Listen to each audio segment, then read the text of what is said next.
Hi there. We've been reflecting on this letter that Paul wrote to a bunch of people who are living in a Roman nationalistic colony, and that they had helped him, and probably at great risk to themselves because he was in prison.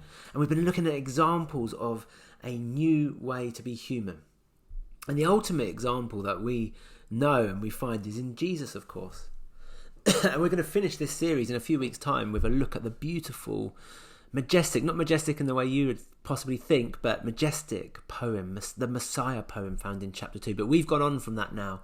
And today we're drawing again from Paul's own example and his own extensive experience, and also warned about some other examples that were around during the day.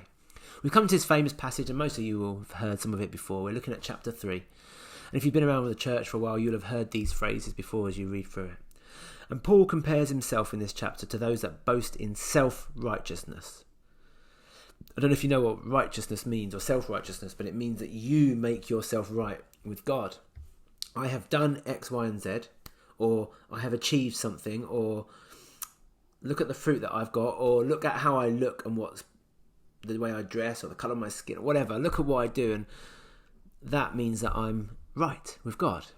Paul actually says, I was perfectly circumcised, and I was so zealous that I killed Christians.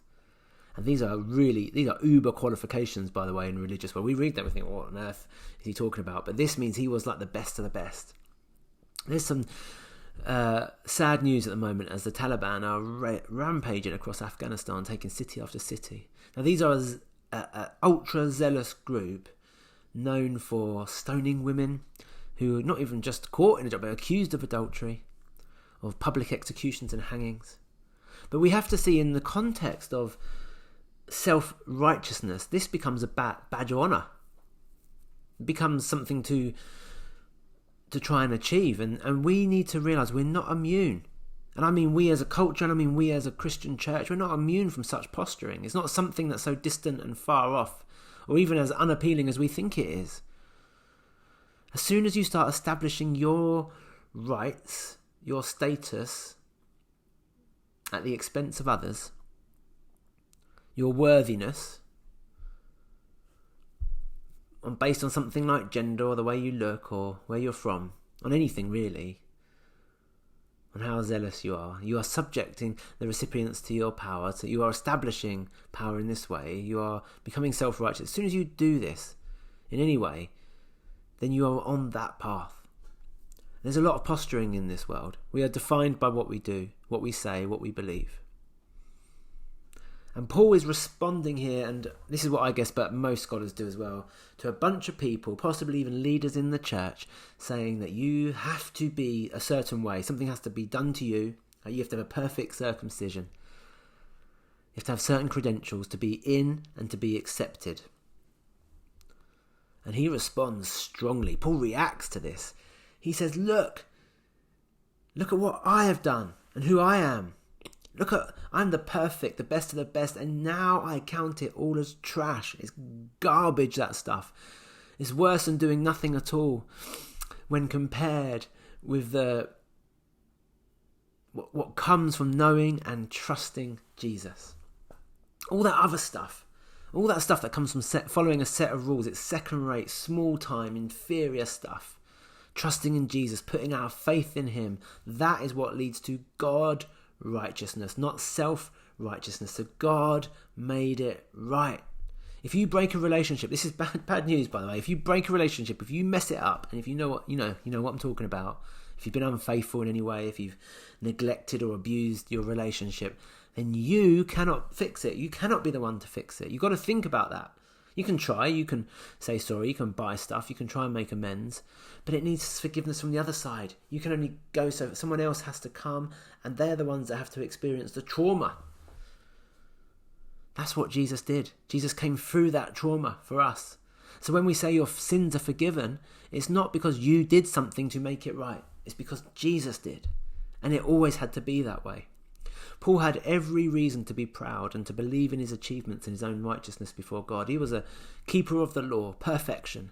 And yet he came face to face with Jesus on that road on that day, and he realised in an instant, this is all garbage.